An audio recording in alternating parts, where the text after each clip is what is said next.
Oh, good. Hey guys. Hey, there she is. Hey. Oh, hey. That was quick. Yeah. Finally. Yeah. How's it going? Awesome. Good. Cool. How are you guys? Yeah, very good. Thanks. Awesome, man. it's really nice to be speaking to you and to see you. Yeah. Same 100%. here. I can't believe you guys are Australian and UK. Yeah. Oh, yeah. How did this whole thing happen? Yeah. No. Well, we actually we're both from South Africa. Oh wow. And we met overseas on like a trip when we went on holiday to Ibiza, and yeah, and literally like just through a mutual friend, we just became friends, and like that was like 5 or 6 years ago, and Craig used to live in Holland actually, so we used to catch up with each other quite a lot, and then last year he moved over to Australia, and we decided to set this up then. It was just the right time, you know. Very nice. Yeah. I used to live on the border of near Aachen. Down, yeah. And, You know I'm from Germany, right? Yeah. That's why. Yeah, that's Yeah. why you know where Aachen is. And then I used to work right near Mönchengladbach, like a small town down there. So yeah, I was right on the border. So a lot of my patients were German, and because obviously on the border. And then but then they speak this really interesting language, as you know, the Kölsch or Yeah, whatever. well, I'm from North. I'm from Hamburg, so we speak. It calls very high German, like very, and Posh. so we don't have a dialect. Right. And down there in the South, I don't even know what they talk about. It's just so wild. It's hilarious because the Dutch people don't understand what the other Dutch people are saying there, and the German people don't know what the German people are saying there. So it's their own little thing going on there. Yeah, they have a very strong dialect. Yeah, it's crazy, man. But yeah, it's a good place in that area. Still Germany is still. I used to go into Germany when I wanted to either like go and have a good meal or like go out on the town because it's just so much fun. Germany's a really awesome country. I've been there many times. Just like all around, actually. The last trip was actually just after I saw you in Holland, Craig, because we went and toured all of the Christmas markets in Germany and in Europe, actually, and it was awesome. Loved it. Oh yeah. Yeah. Nice. The Germans know how to do Christmas. Yes, yeah. For sure. But it's, I like going to visit, but I can't imagine living there again. Is it? Yeah. Really? Yeah, I think I've been in the US for too long. So and then how you guys? And then what am I gonna do with my recording? So what happens is once we stop, we just press stop on your recording on your phone, and then you can save it. And then just email it over to us. There's a website called WeTransfer, and it allows you to send bigger files, and then that's it literally. And then what we do is we record this on Skype as well, so we can use the video and like on our YouTube channel and Facebook and stuff as well. Oh, cool! All right. Awesome. Yeah. So for the audio, we just mix each voice separately. Yeah. So that's why we want to record just your voice without our voices coming through it. And we'll each do the same thing, and then we just put them together. It makes a much nicer sound. Like the voice just sounds so much better that way. Nice. All right. Yeah. I remember I did discuss this a little bit with Rich. Yeah. I have a daughter who has autism. Yeah. So I have no problem talking about her. But if we like did touch on it, is that's totally fine. Because it's quite interesting. The part I found quite interesting was like the diet part where you change your whole family to go gluten free because of your daughter. And do you know what I mean? Like other people might have. Oh yeah, that I mean that part of it for sure. That's it's not off limit at all. Ooh, thank you so much. Yay! Thank you once again. We had a was a great chat. Are you guys planning to come to LA anytime? We're actually going to be at some stage. Yeah, but we do want to because. Like the scene of podcast is so huge there, and there's like lots of guys we dig to chat to like out there actually. Yeah. But we're going to be in America in July. We're going to be in Philadelphia because there's a big podcast conference there. So come on. I'm not. I get really. I can't do these phony stuff. It drives me nuts. So I can't do it. And I stopped working. That's the German in you. Yeah, maybe. I don't know. I can't handle it. And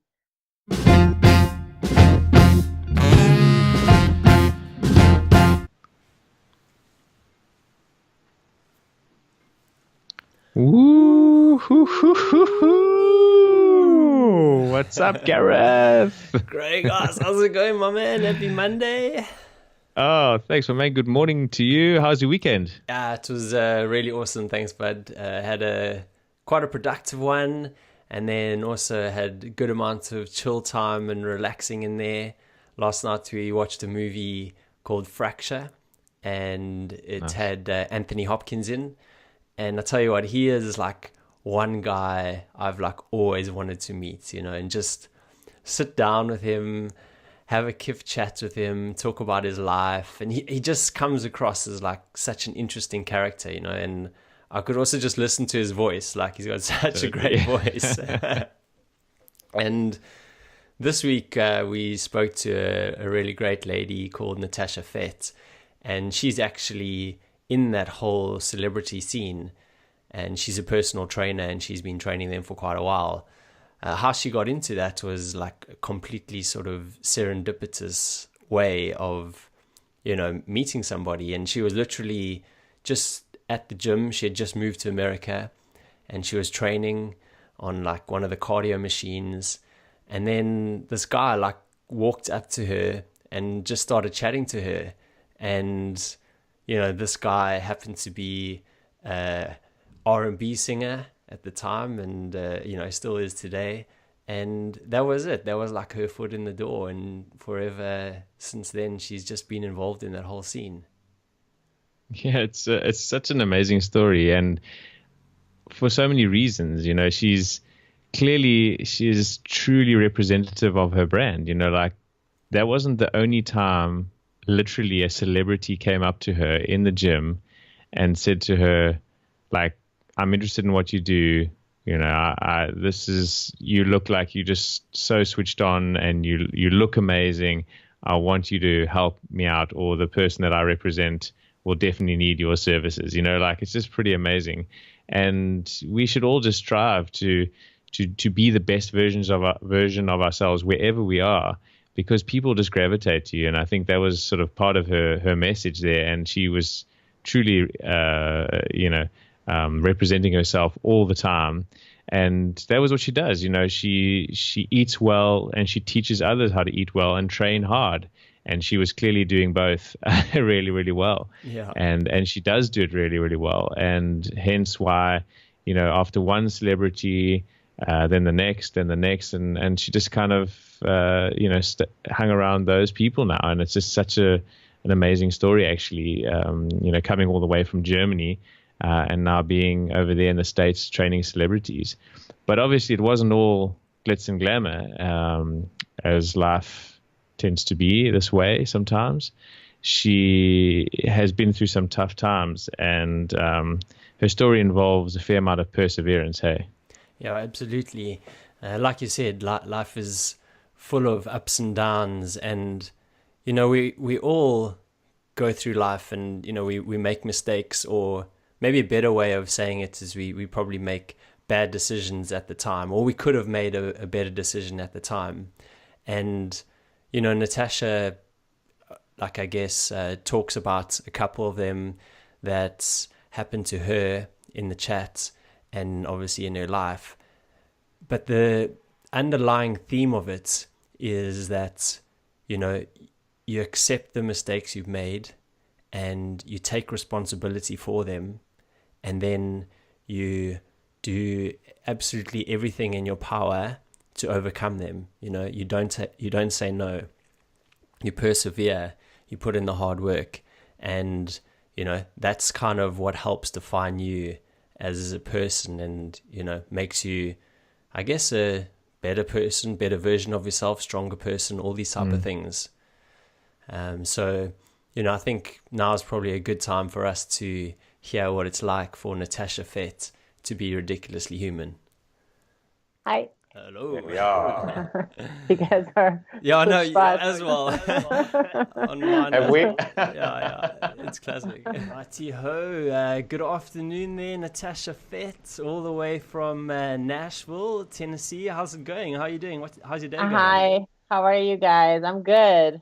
That's awesome. Cool. Thank you so much for joining us on the podcast. I'm glad we managed to sync this all up because we were actually meant to chat a week or so ago, and unfortunately we said no because we thought that you driving in a car from LA wasn't actually going to be the right option, but like you did have your laptop and Wi-Fi, everything, so we apologize for that, and no worries. And thanks for making the time. This is a better setting anyway. This is better. Yeah, that's right. Cool. Yeah. So how's things? Like you've been doing a fair bit of traveling lately, back and forth between LA, Vegas, Nashville.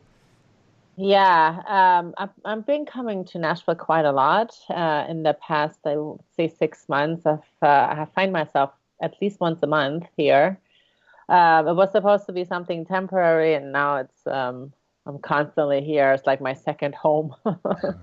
Yeah, it's fun, but I'm a home person usually. I like to stay home. Yeah, definitely. It's kind of like traveling with work is kind of overrated, I think, a lot of the time, because like we can see you're in a hotel room. You're not normally not at home. You're kind of eating by yourself, and these sort of things is not necessarily like the thing it seems, the great thing it seems to be. No, it's for sure not. When I checked in a few days ago, they they have like a club lounge, a club level that's high up on the 24th floor. And they said, oh, you have club access and everything is for free and drinks and food and stuff. I'm like, oh, sweet. So I went up there, was nobody there. I'm like, this sucks. I'm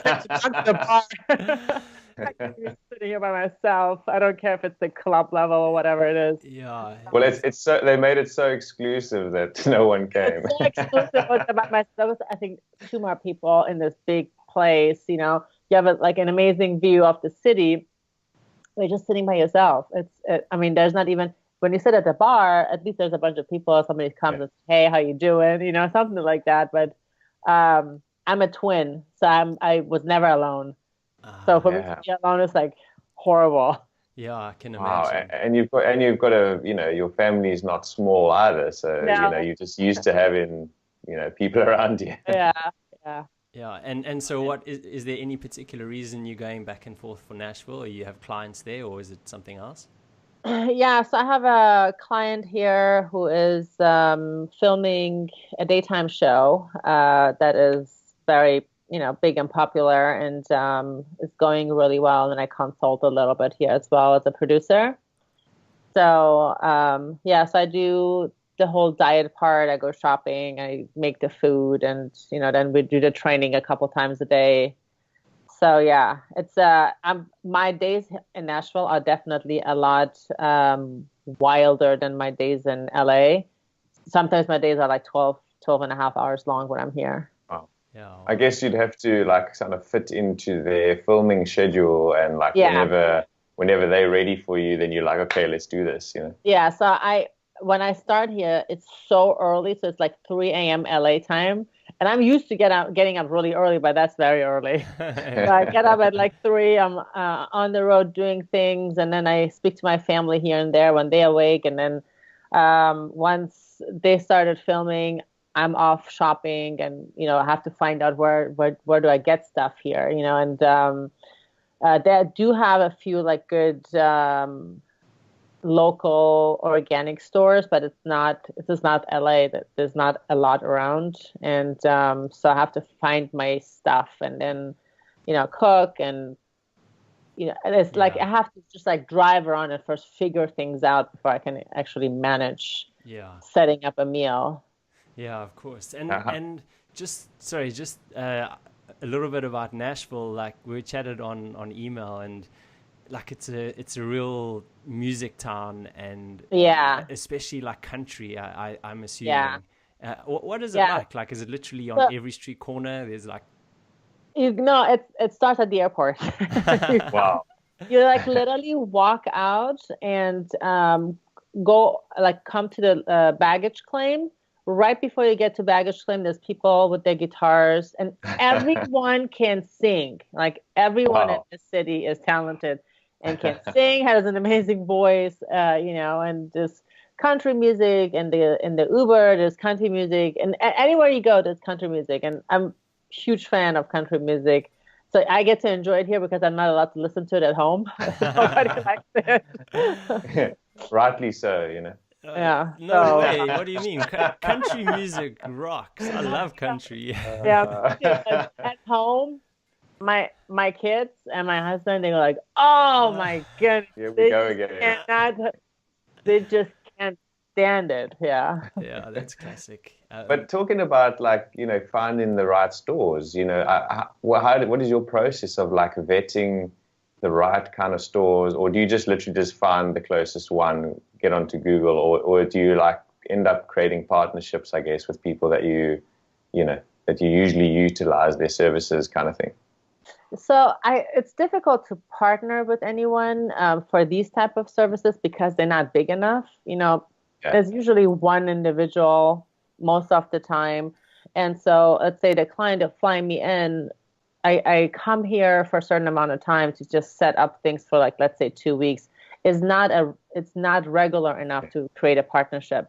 But before I come, I do some research, and there's, thank God, the internet and blogs and people that try to, do things maybe differently. And so it's not that impossible, but in LA, you drive 5-10 minutes, you have all kinds of health food stores, and you can, even in a regular grocery store, you can buy organic. Here, they have something we don't have in LA called Kroger's. Okay, yeah. Some commercial. And it's like, it's actually worse than Ralph's. Like there's nothing really, like this stuff is really not that great. But I have shopped there here and there a little bit just because there was nothing else available. But everything is a little bit far away. The city's kind of recreating itself. So it's incoming, it's getting big, and it's called Music City. It's everything is here, all the, country music and stuff. And they start now a lot of filming here as well.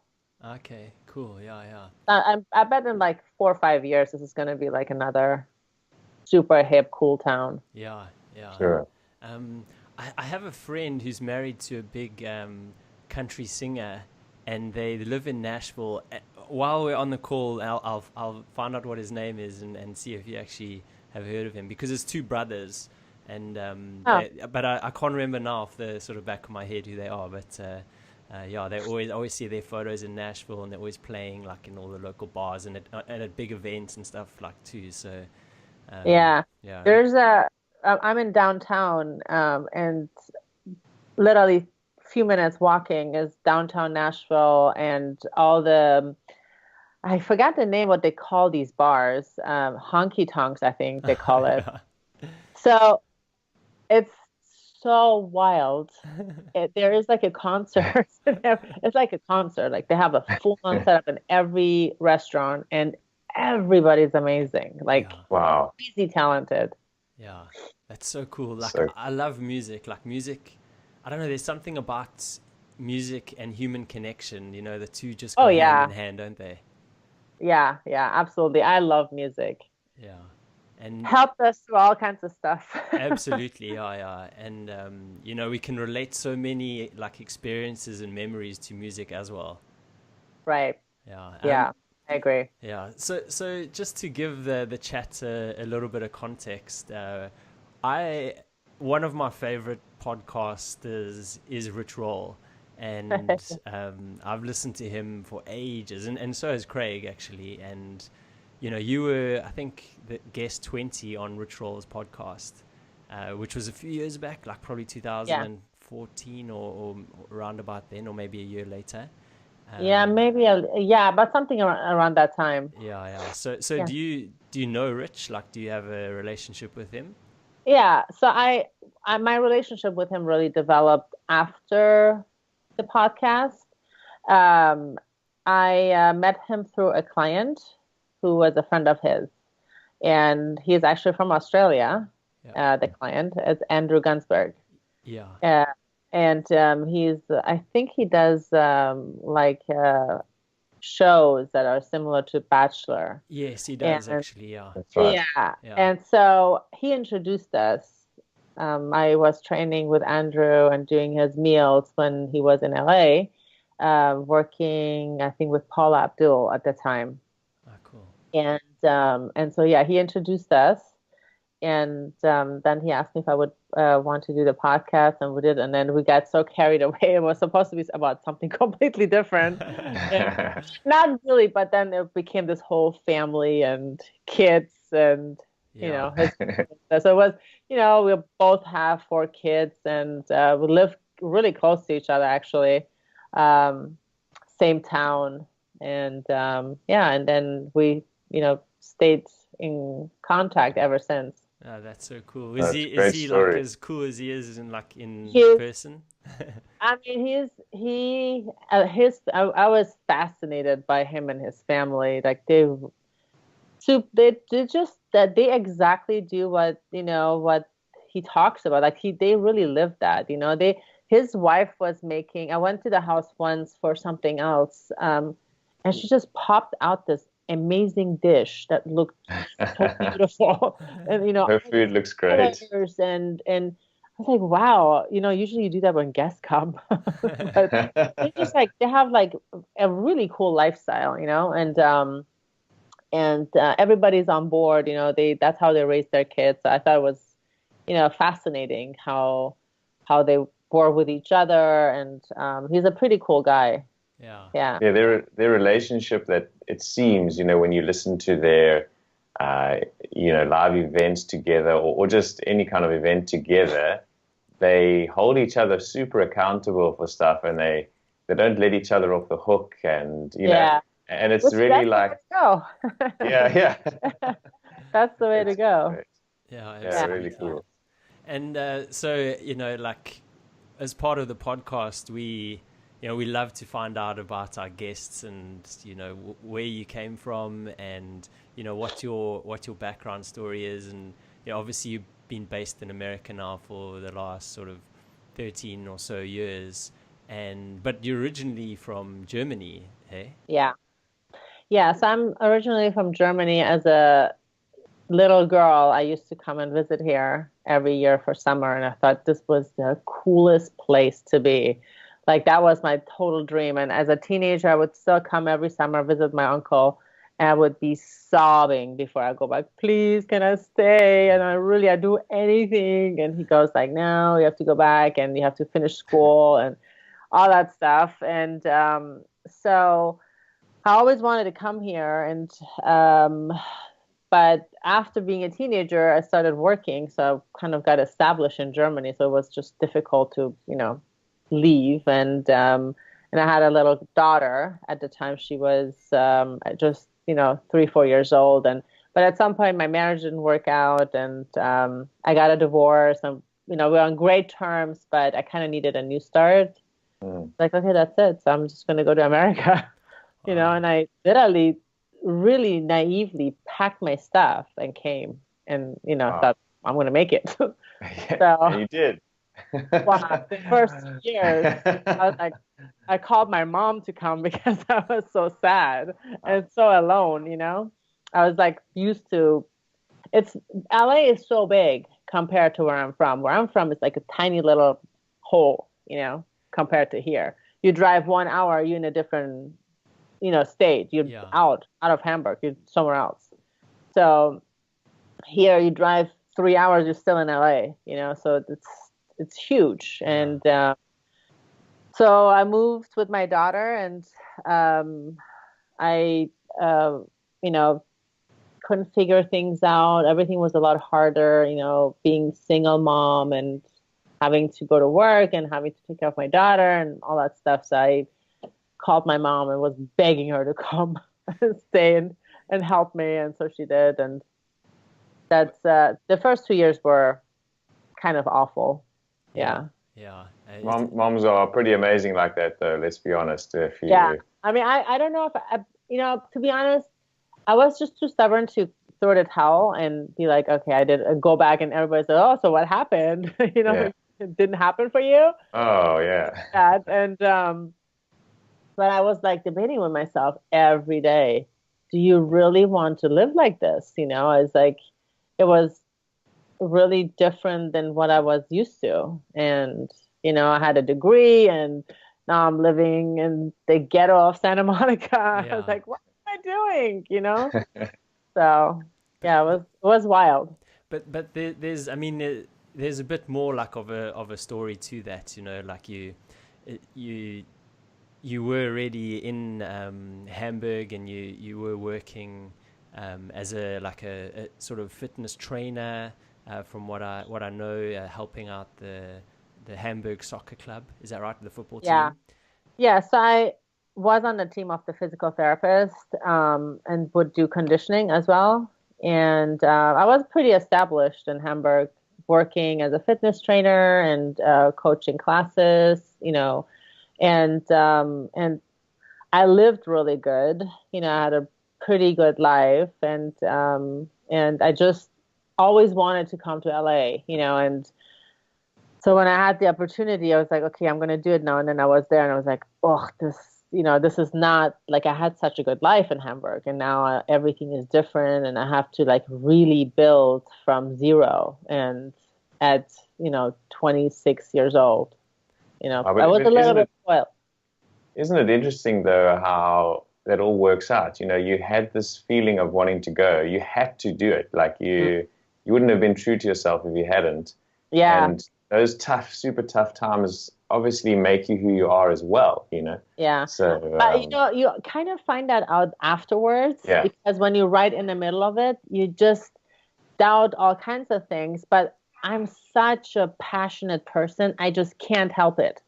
If there's something I can't, and that's like, it's always a good thing and a bad thing, and it can be very bad, if you, all right, let's do it. Let's do it right this second. There's no waiting, no planning, no nothing. That's how I get in a car and go on a 2-week road trip with my family. Yeah. So all my other friends, they plan like a whole year to go on a road trip. I don't. I literally book my hotels and the campgrounds in the car as we're driving. So, that's a great way to do it, like sort of impulsive, just so impulsive, like free spirits in a way, just go with it and go with the flow and see what happens. Yeah. So like, I've never really asked anybody from Germany what was it like growing up in Germany as a kid, like what just tell us a little bit about that, if you don't mind. Yeah, sure. So growing up in Germany, I have a twin brother that I'm close with, and growing up in Germany with him, I had a good childhood. I had, I wasn't amazing in school. I always kind of like got by, I did the bare minimum, because for me, school was never like the thing. My kids are like that, and I have no idea where they got it from, because I was like, I made it, thank God, I didn't fail the class. But like I had always so much other things I wanted to do, and but it was always great to, my brother and I had the same friends, and we always been together and did always sports. So sports was like huge for us. And I grew up really competitive because, I grew up with a boy, and I always felt like I had to keep up with him. And he did karate, I did karate, and I thought it was so cool to like beat up people on the street. My brother was like, "Oh man, you're so ghetto." But I grew up without a dad. My father passed away or had a car accident when I was about 6. So that was kind of it was always hard. I always wanted to have a dad, and it was weird for me that I didn't have one and everybody had one. And my mom's super hardworking, single mom, always, it was difficult for her to raise us on her own. And yeah, but, it was, when I'm looking back, it was a pretty good childhood. We weren't very, we weren't even middle class, I wouldn't say, but we had everything. My mom really made things possible for us to have, and we had a good community that we grew up in. is different today when I see how kids are in school. It's kind of shocking. Yeah, yeah. Like we tease people, but I don't think even I know anybody who has done some of the things that I hear some kids do. Yeah. It's weird, hey. And just discussing, your childhood in Hamburg, we often hear from people outside of Hamburg that people from Hamburg are very, like, almost stuck up or proud, and so what's the deal with that? Yeah, we always talk about people in Munich. That's not Germany. Yeah, I don't know. There's something else. Yeah, so Hamburg is a big, like, metropolitan city. It's like fashion and everybody, like, everything is a little bit. So that's why we say we speak a higher German, a lot more proper, and not like. It's not like a prairie type of, like, small town slang, Texas type of thing. So that's how So it was most of the families that we knew.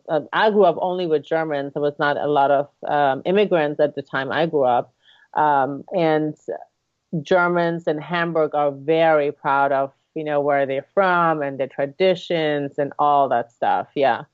But I left it all behind. Yeah. I got rid of it. And how's the German these days, like the speaking?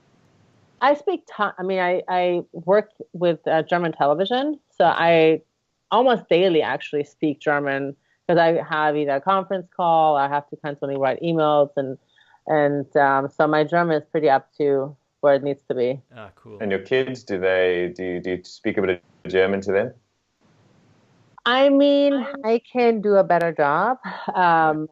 At home, we speak mainly English, but my mom speaks to them in German. And my oldest one, who's born in Hamburg, she speaks fluent. And so they all can understand, the little ones, the 3 little ones. They all can understand and speak, but the 3 little ones don't have a proper, grammar. But, they can communicate, which is totally enough. Yeah, that's cool. I always think, like, having another language is such a privilege, and Europeans, like every European that I meet when we travel, they all, like, they can reel off like 4 or 5 languages, and I kind of feel like really silly because I know like one, and we'll travel and they'll like speak, Italian and Spanish and whatever, and you'll be like, whoa, it's crazy. Yeah, I used to speak fluent Turkish when I was a kid because we were in Turkey for a few months, about I think 6-7 months, but I forgot it all. Okay. Yeah, it's crazy. I understand a few things, but yeah. It's so nice that I think it's also really healthy, like really good for like development and stuff to have. It's great for your brain. Language. Yeah, it is. Yeah. So you were at school, you were really like sporty and what have you, and you competed in track and that kind of thing. Is that kind of what led you into, down the path of studying what you did, or what was the sort of stimulus for that? I'm pretty sure. I worked as a trainer on the side. I was 15 and in a gym, in a hardcore gym that only like, bodybuilders who would compete train. So there was not a lot of females there. And if there was any females, they were all, everybody was competing in that gym. So I knew the owner and he had me work there, after school a few hours during the week. And I couldn't ever imagine having a job like being an attorney or being in real estate or having any kind of job that's always the same. Working in the field that I do, not really when I started, but now, is I have so many different people that I work with. It never gets boring. Even if it's sometimes annoying, it's just not boring. But I couldn't imagine always doing the same, going and working in an office and punching in, punching out type of thing. It wouldn't be my thing at all. My brother, on the other hand, he has had the same job, I think, for 30 years or so, or 25 years. I don't know how he does it. So I don't have like ADD or anything. I can be super chill and calm, but I just need the stimulation of like doing different things, having something that actually, makes me start doing research and finding things out. I have sometimes people that have all kinds of different illnesses, Yeah. and I have to go consult with a doctor and find things out. My job is not always every day the same. So I kind of need that. And when I worked in that gym, it was really interesting to me, but I didn't want to just be a fitness trainer. I wanted to, I was so interested in the human body, and physical therapy was something that I liked. I thought I can always combine training and conditioning with injuries and, do both. And so, yeah, so that's how I got into the whole, and the more I got into it, the more I liked it, Yeah. Like I get up and I like doing what I do. I enjoy it. Yeah, absolutely. But sorry, how do you at 15 get into that role as a? So we have something. So we had track and field competitions against other schools. Sports in Germany is not as big, at least not when I was growing up. Like here, it's not something that you have in school, like teams and all that stuff. You don't get scholarships for being a great runner, but that was one thing every year that we would compete against other schools. And if you were either the fastest in the 400 meters or in the relay or the 800 meters, you would get a big certificate and you have to come on stage and accept it. It was a big deal. Ha! And I got one. So for me, the best, I was like, if I couldn't get one, like in any of the things that I competed, I was like really, annoyed, because that was where I put most of my effort when I was in school. It would go to track and field. So, yeah, and then so I just got a job in the gym, and I looked older, always looked older. So I'm 15, I totally looked like I was 18 or older, and I started working. The legal age working was 16, and but I knew them, and it wasn't all that strict back in the day. So I was working at the front desk, basically, where you give out drinks and you check people in and stuff.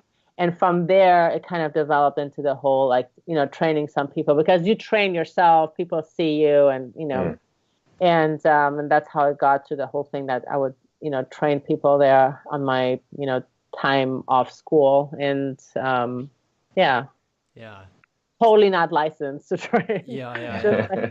I kind of feel like the way the world is at the moment is there's kind of like too many rules now.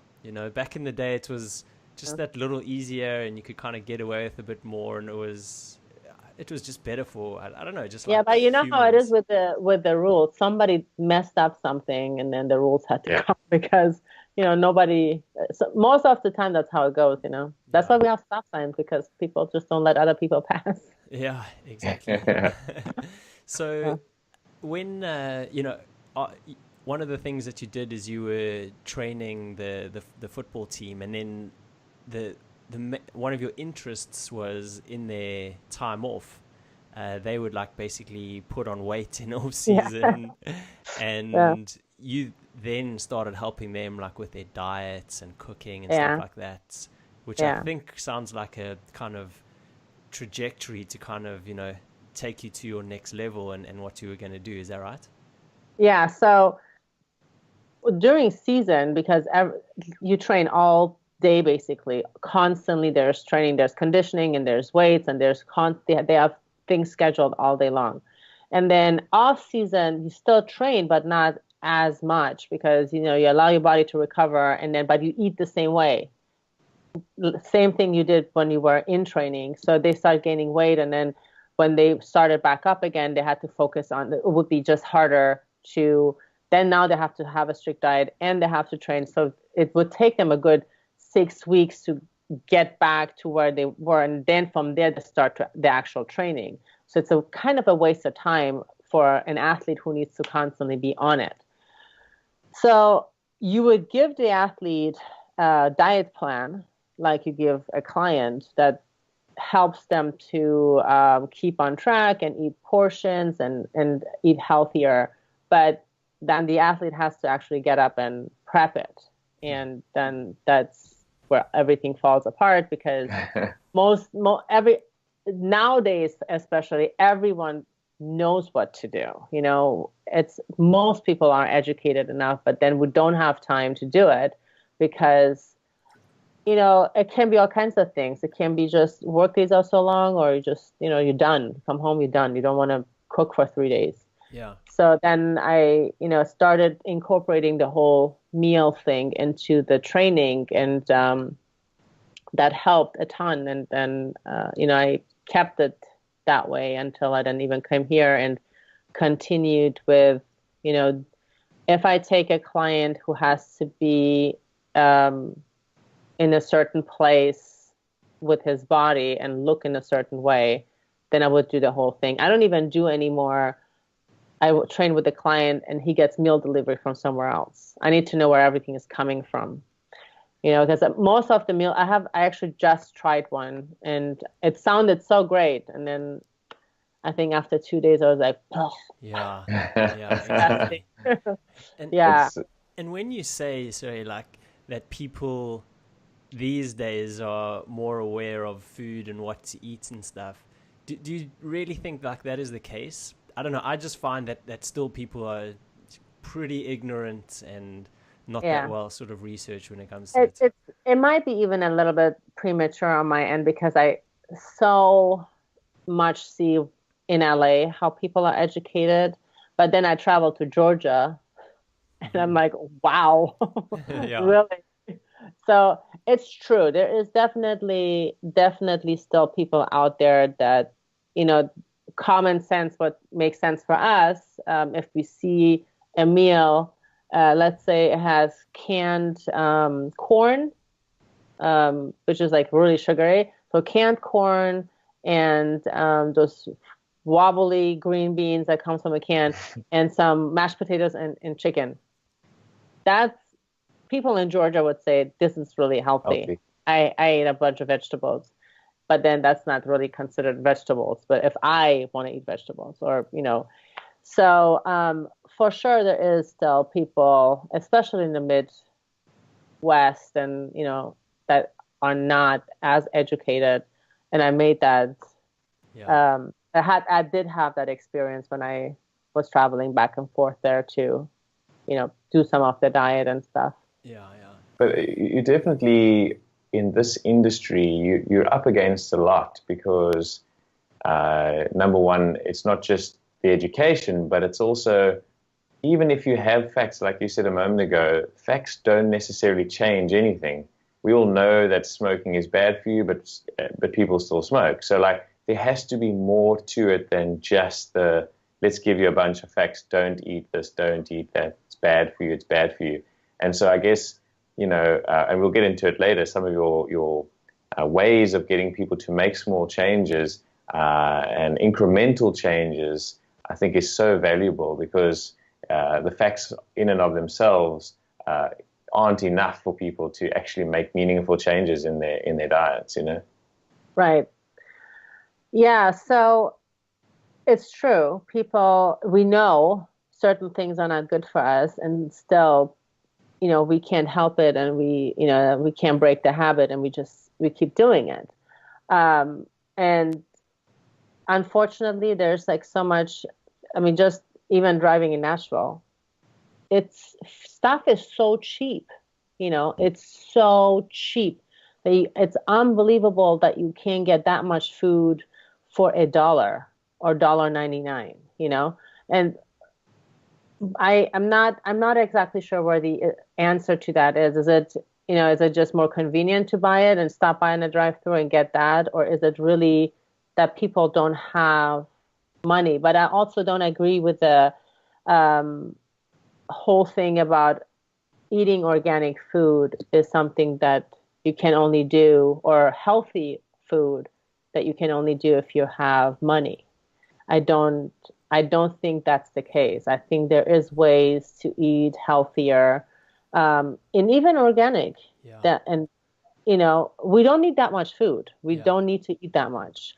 We need a lot less because none of us moves that much anymore. And so we don't need that much food. Yeah. So I do think it's possible to do it, but it's something that is there, and I don't know exactly how you can educate people, especially when it's in school. I was for a while was doing that in school because it started with my daughter when she was in public school. I believe she was in kindergarten or preschool, and I was there for a year doing this, working with the school lunches, and I was shocked the stuff that they, they make it available for the kids to pick up an apple and an orange. Yeah. None of the kids would take it, but because which 5-6-year-olds go, oh, let me take a vegetable or a fruit instead of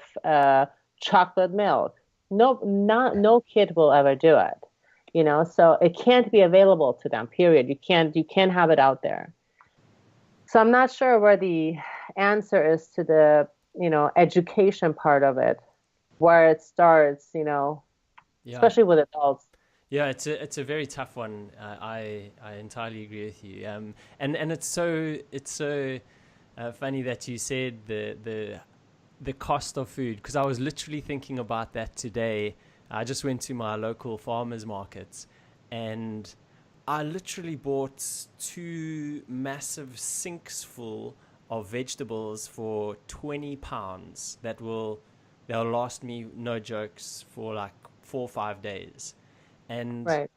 I mean, that's nothing, like you literally can eat. So before I used to eat tons and tons of meat. I'll still on the odd occasion eat some. But that was a huge expense in my diet. Yeah. And if people just kind of remove that, add more veggies, your bill gets reduced massively, I reckon. Yeah, I agree. And if it's a money thing, I think a can of organic beans costs about 99 cents. Yeah.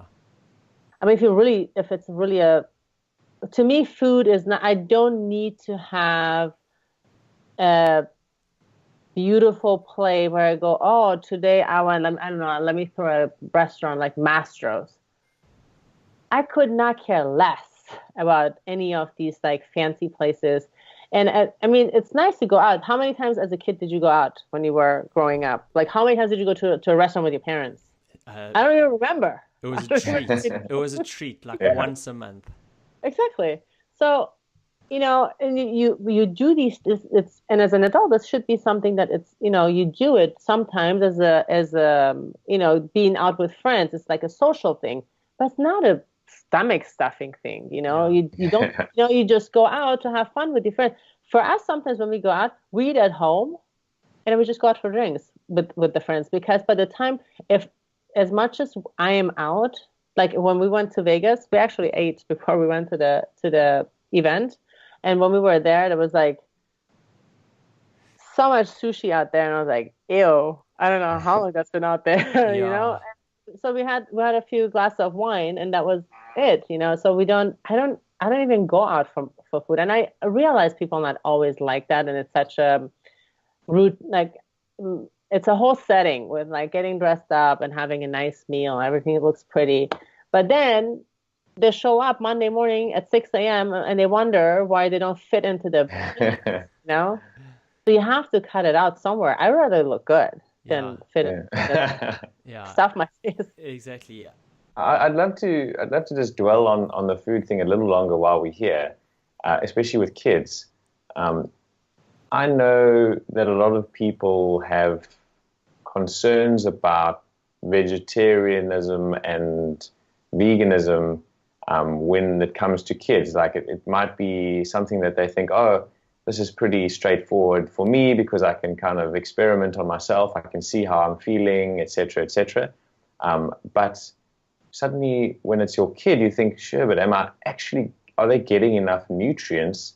Am I doing this the correct way? And perhaps we could just discuss a little bit about eating sort of the way that you do with kids. Yes. So I don't think kids should eat any different than adults, even as a vegan or vegetarian or plant-based adult.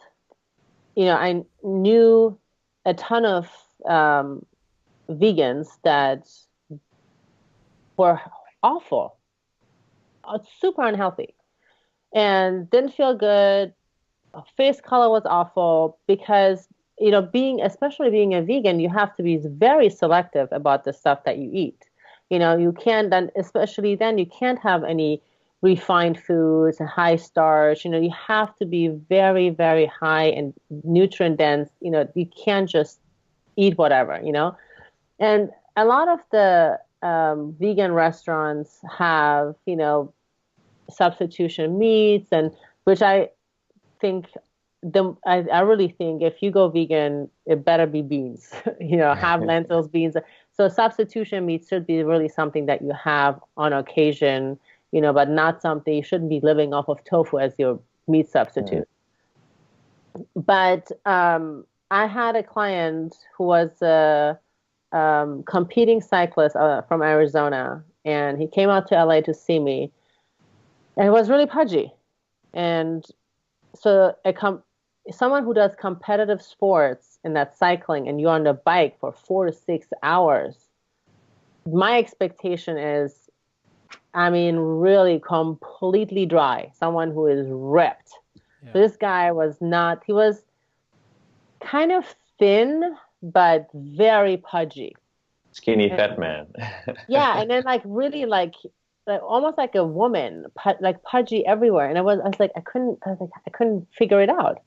So I had him for 2 weeks write down to what he all eats. And it wasn't bad stuff, but it was so high in sugar. He was literally a fruitarian, and he would have, sometimes it was a crazy number. I don't really exactly recall, but 12 or 14 bananas a day. What? Yeah.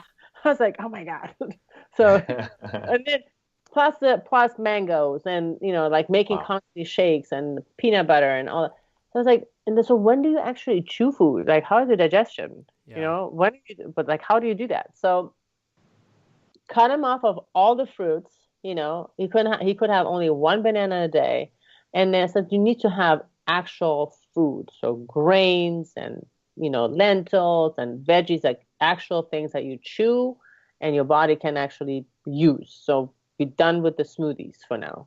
So, and he, it took, I don't know, about 5 to 6 months for him to, normalize a little bit. But, and he did great. And that's someone that's been a vegan for a long time. Yeah. And so it's always a way to do it. But for kids, in our household, and, I don't even, I never talk to my friends about when we go to their houses, and I'm like, oh my goodness, why you kids this stuff, And we're not like food Nazis in any way, Our kids eat sweets, and we let them do things, but we don't have it in the house. We don't stack up on cookies and ice cream and candy and stuff. We go out, we eat it, and then that's it. And that's how they have it. Well, we don't go grocery shopping and have like stacks of things at home. So at home, if they, my youngest one, she's 5 and super sassy, and she likes carbs more than anything. She'll eat bagels and pasta for a living, So now we don't even put it on the plate anymore. So that's her treat. If she wants to have it, she has to eat her vegetables and her protein first, and then she can have her pasta. We don't really care about the kids eating constantly starch, because they eat it anyway. They eat tons of it, even more than they need. The only one who has no restriction is my son, because he's amazing. He is such a good, he has such an amazing diet. It's crazy. And he wants to be a professional soccer player. Cool. So he plays club soccer. He barely eats sugar. He eats carbs, but that kid just moves. He just burns it so much. He's like moving around all day. Yeah. And my oldest one, very healthy. She's, eats tons of veggies. All the kids, they could drink their green juices, but they grew up on it. They don't know anything other than that. So And that's what I do think. If you start that as soon as I think my youngest one, she was about 6 or 5 months old, and I would give her green smoothies, and they start used to it, and they like it, and and they eat pizza, they eat all that stuff only when we're out of the house. And I think at home, really, you make sure that it's healthy and it's balanced, and when they're out, you don't have to worry about, oh, we go to a birthday party, don't eat this, don't eat that, don't do this. They had so much junk today, so we never worry about it. That's cool. Sorry, but I just wanted to ask if they're actually, do you guys eat vegan predominantly at home, or vegetarian? And if so, sorry, yeah? Yeah, go ahead.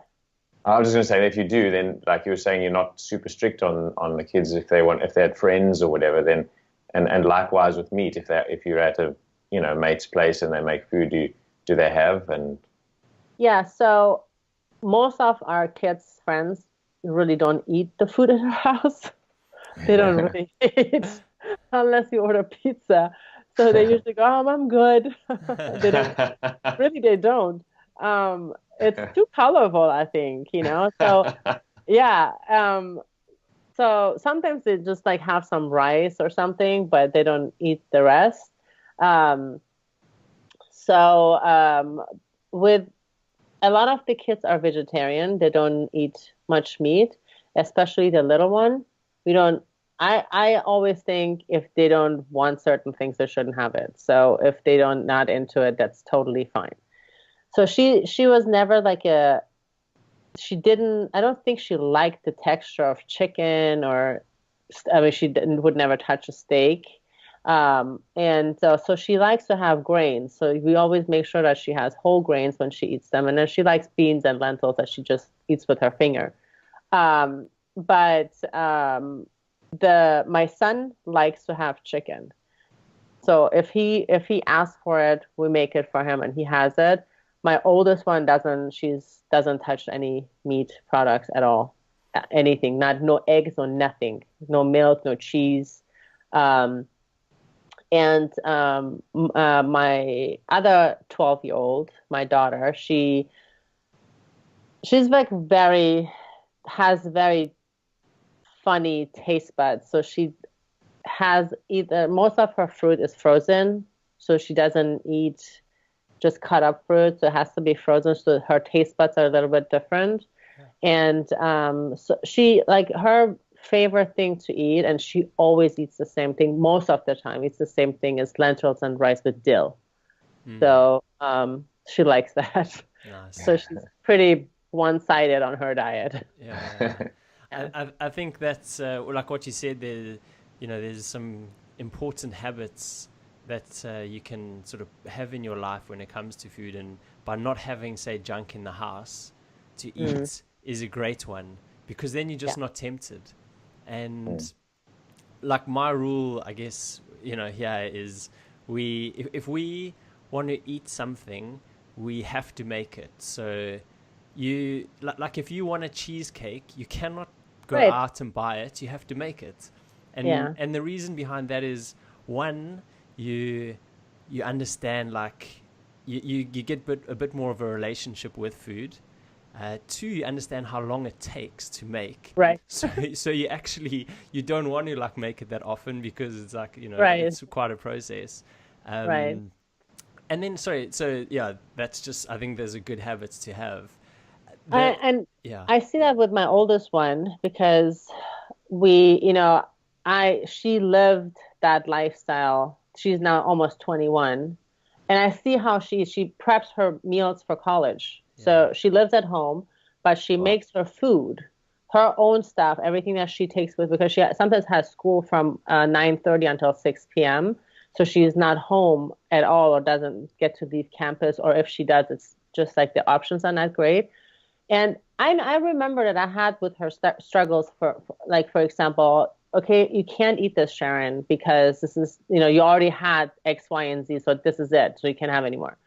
So now she has her containers and she makes her meals. It's mainly just vegetables. Mainly just vegetables. And to be honest with you, we don't eat enough. None of us eats enough vegetables unless we make a really big effort to, either drink it because most of it, having one salad a day is not enough as far as vegetables go, the vegetable intake for a human, if you're not trying to do supplements, basically.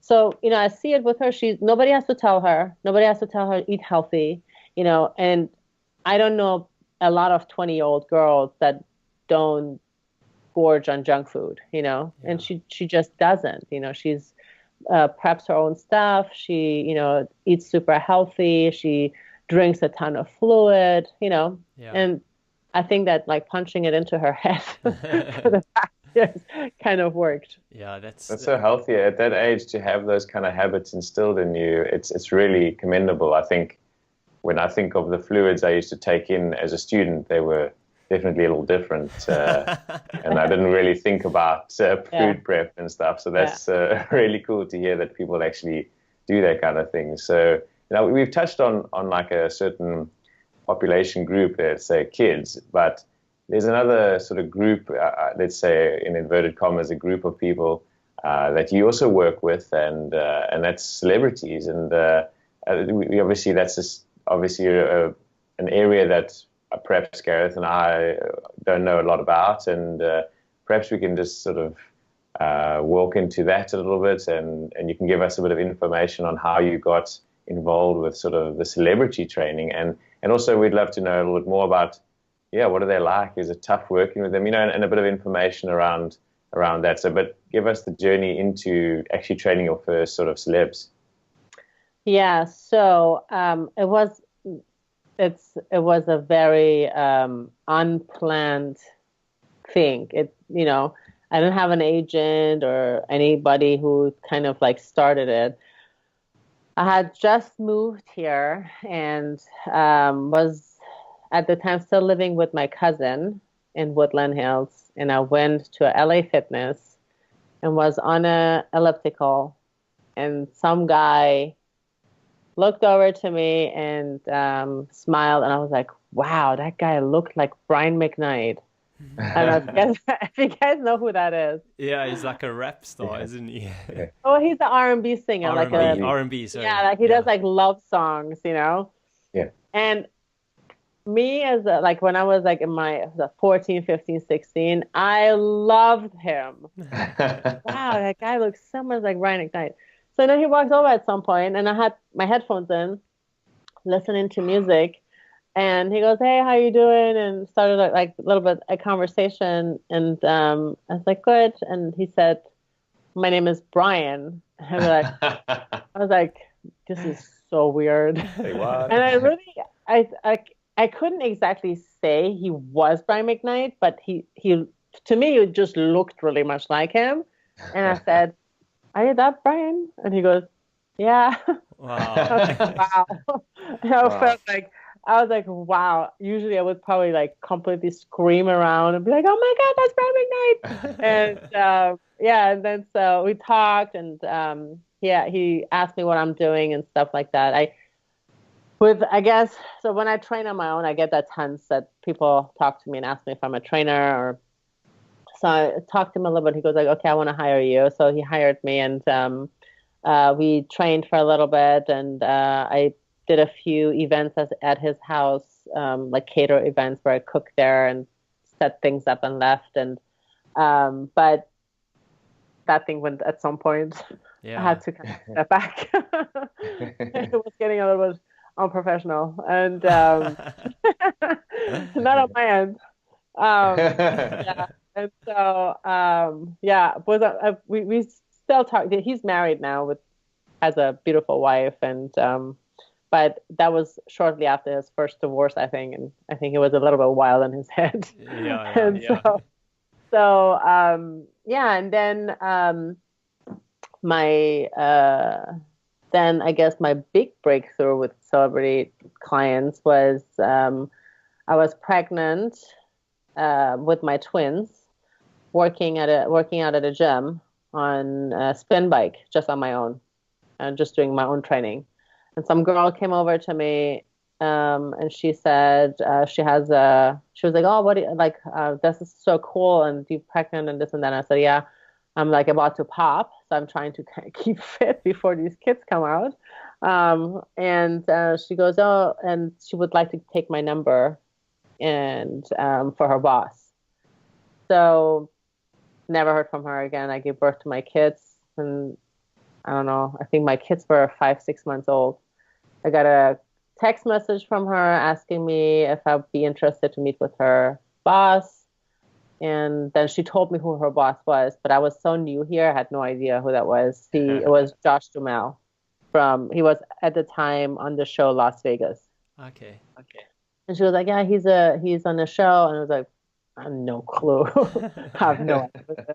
Like, okay, cool. And then so we met at a track because I was pretty good as far as my performance level was, but I just had my kids about 6 months ago. So I wasn't so sure if I'm going to be able to keep up with him because I didn't know who that was.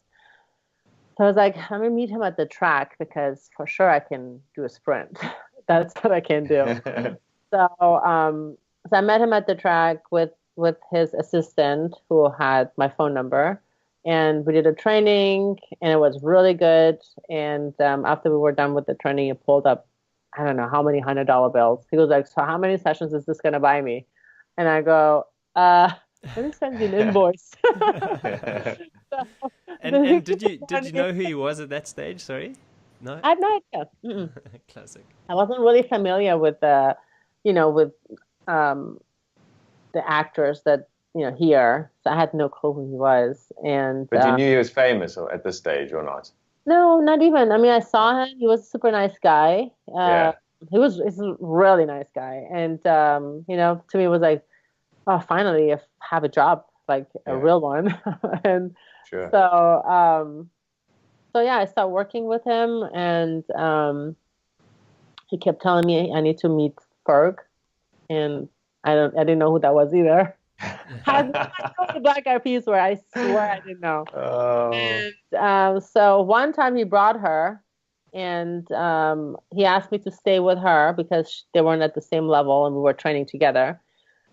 And they had someone else there who then, another friend who then stayed with Josh, and we were training. I was like, I don't think she likes me because she wasn't like talking to me at all, and it was a little bit weird. And we trained, and I had to wait for her a little bit. And so once we all got back to where we had started, we're like, oh, great to meet you, blah, blah, blah.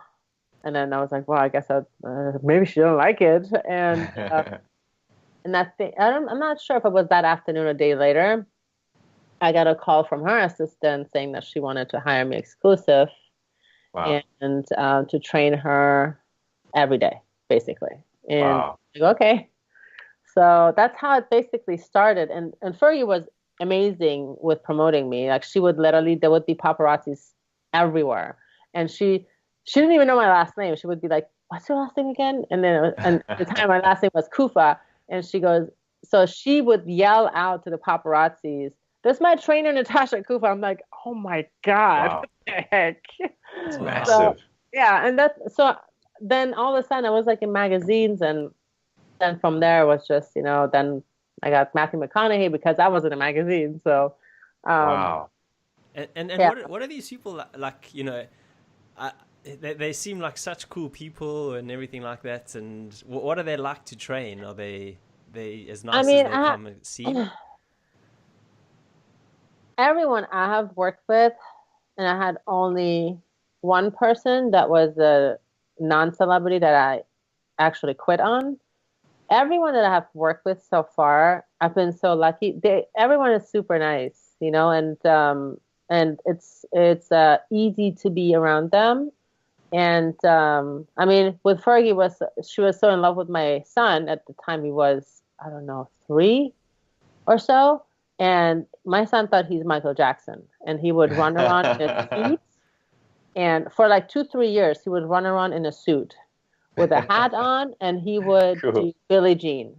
And so we would have to go to Fergie's house, and he would do Billie Jean at her house. No way. And they would turn on it. Yeah, it was crazy. Party trick. Totally. So So like I have it's because it's personal training, things are personal, you know. Of course. Sometimes you have a bad day or, you know, people can tell, you know, as much as you try to hide it and or you know, whatever is going on in your life, you just know and you just grow kind of closer and people know about each other. And, you know, for I would say 98% of the time, it's a very comfortable environment and it's, you know, it's easy to work with them and they, you know, everyone I work with is great. I love them. At the end of the day, they're just human. You know what I mean? They're just like nice everyone people. else. Yeah. Yeah. I like seriously like everyone else. I have a lot of non-celebrity clients that are divas. Yeah. Do this right now. But Matthew McConaughey, he's had some roles where he's had to like get really skinny. Hey, like it must have been. I wonder how insane that must be on your body to do a role like that where you're forcing. I don't know how you do it, but yeah, I think it's super insane. I don't think it's something that everyone can do.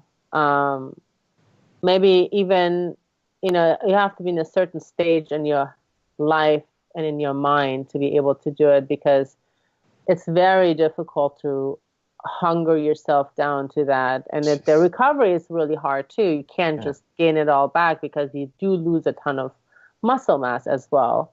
And so you know, but he's been a very health conscious and healthy person prior, you know, and he knows how things are done for sure. He's really much aware and, you know, and he always packs his lunch for work when he goes to the office. So I love that. He does always. And, you know, so it's definitely hard on your body. I don't know if that's something everyone can do. Totally. Yeah. That's a real cool, like serendipitous type of story, how you first got, you know, like noticed or your first client. Yeah. It's really cool. Like, you know, I guess it's kind of almost perfect for the town you're in, like Hollywood, or you know what I mean? It's one of those sort of stories. I mean, I've been asked so many times if I had a manager or an agent or someone who would nothing. It was really, I was somewhere and it just happened like that, you know? But I wanted to ask you as well, like, how hard were you training for, like, on multiple occasions for people to come up to you and go, like, wow, what do you do this for, like, a job? So look, I go just like everyone else through stages in my physical, with my physical abilities, you know? I have times I'm just not that, I train all the time. Like there's all year long, I train. If I don't have clients on a certain day, let's say on a Sunday, I don't train. I don't work out. Sometimes I do because, but that's not, you know, it's not a crazy workout. So I take my 12-year-old on a run. But if it's something with the kids or so, we go hiking and things like that. But like we are constantly active, but I don't really do an actual workout. And but I have, like yesterday, I had a little bit of time. My call time was delayed a little bit. So, and I first thought I'm going to go back to the hotel and sleep because I knew I had a long night. And then I was like, oh, I'm so awake. So I went to the gym and I'm a little bit still under the weather. I have like my lungs are a little bit swollen and I had to use my inhaler a few times in LA. And I went to the gym and I had such a good workout. I literally destroyed myself. So then my husband called me. He goes, so what did you do? And I was like, I went to the gym and I totally destroyed myself. And he goes like, why did you do that? You know, your lungs are not even recovered. I'm like, it felt so good. Amazing. Yeah. So I have that once in a while, but I have to say over the years, unless I'm training for an event, which I do a couple times a year with clients, I don't train that hard anymore. You know, that to like that intensity. Just, I don't know. I think I do so much other things now. I miss it though, I have to say. Like when I do it, I'm like, this was like brings back good memories. Yeah, and like, I felt it does feel really good, you know. But I have a big race in April. It's a triathlon, and the water part is kayak. And Yeah, and it's one of my favorite races, and I think that'll be it's a good motivation for me because I'm going to be with a client that I'm going to that, and it's it's one of those events where it calls an adventure sprint. You're out and there's no water station or anything. It's a kayak part, and then there's a bike part, so mountain biking. It's technical, single track, and you're like in the middle of nowhere. You kind of have to figure it out, and then it's a checkpoint challenge, so you have a map. Ooh. And you have to find 2 out of the 3 checkpoints and stamp your map. So you have to figure out where to go. It's not just fitness. Nice combination. Yeah, and then you run, which is like on all fours, kind of. Yeah. those are such cool races. I love those. Those are my favorite. I stopped doing marathons. Like I haven't. It's nice that you actually make the time to go and do that with your clients as well. Like you're invested with them, not just like, okay, you go and do that. No, all the races I do with the clients together. So the last marathon, I think it was 2 years ago. And I'm glad that I haven't done it since. I just get so bored, with the marathons. I'm like, oh. And here we go again. But these are as long, at least, but they it's always different, it's like so many different things. Yeah, totally. That is cool. And before we move on from there, I feel like we'd be a little bit remiss if we didn't just dwell a little bit longer with the celebrities. I think a lot of people would want to know more, like myself included. Ask me. Like, I always have this vision of these celebrities kind of having everything out on a spread for them, like everything's done for them. If they want to train, they've got the trainer, their food sorted out. But from your perspective, do they get to like a set and then food is just laid out there generally, and then you have to go like, okay, listen, Fergie, when you get there, don't go and eat what is the setup there with, generally speaking, for these celebrities? Do they have everything set up for them and meal prep done for them?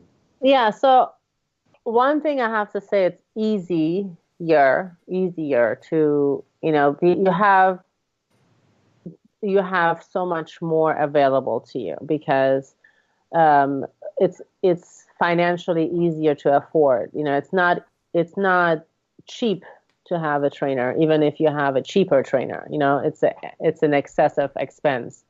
And meal prep, even if you have a meal prep that's cheaper, at the end of the day, it's an expense that most people can't afford. And it's easier for someone who is, in the entertainment industry and makes a good amount of money and, can spend into their looks because that's one of the things they profit from. So I would say generally is it difficult for celebrities to stay on track or for someone that's in the entertainment industry to stay on track.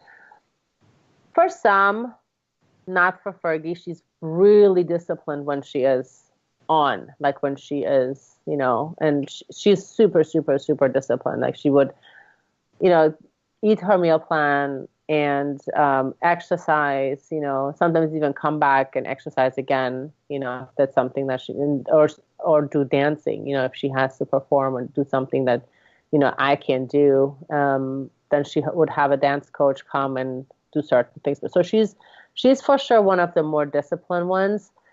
But I know for myself when I reached a good foundation and a good goal for myself, let's say I tell myself my best is if I drop another 10 pounds, right? The getting to those 10 pounds is, challenging because you have to keep on a schedule that, now you have to change something again in your life and it's an inconvenience. But once you get to that point where you actually like what you look like and, you're super comfortable and this is your best, it's a lot easier to keep it because you like your own motivation, but to kind of get there for everyone is it's such a like push-pull game all the time, and sometimes a little bit harder than other times. But if you have I always feel like being in the entertainment industry and getting an offer is always a great motivation. It's more difficult for the normal person. Yeah. Because you have, especially if they are somewhere where they reached most of their goal of, career, and then they have kids and they have a wife, and for most people, like, where do you go from here? What else is there to, you have to kind of be in competition constantly with yourself. I mean, I know with guys is, if you have guy friends, and my husband, he's so competitive, but he's also from Germany, but he doesn't have all his guy friends that he used to train with and do things. So sometimes he goes in the gym and he sees somebody who's 20 pushing, lifting heavy. He goes like, it does even heavy, and he goes like, so I got it. So that's for him like the competition, that most people need to kind of be able to push themselves. And it's difficult for everyone, including myself. Yeah. It's not always easy to stay on task and to, even if it's just a little bit, if it doesn't even seem to be that much, but to pull through is kind of hard. Yeah, for sure. Firstly, I want to just say one of the best concerts I ever went to was a Black Eyed Peas concert, literally just down the road from me here in London. And I've actually almost never been in a crowd like that. Like, I wasn't expecting too much. I've always loved the Black Eyed Peas. But when they came on, between like Fergie and will.i.am, they totally like blew the roof off the place. It was just incredible. Like, I love them.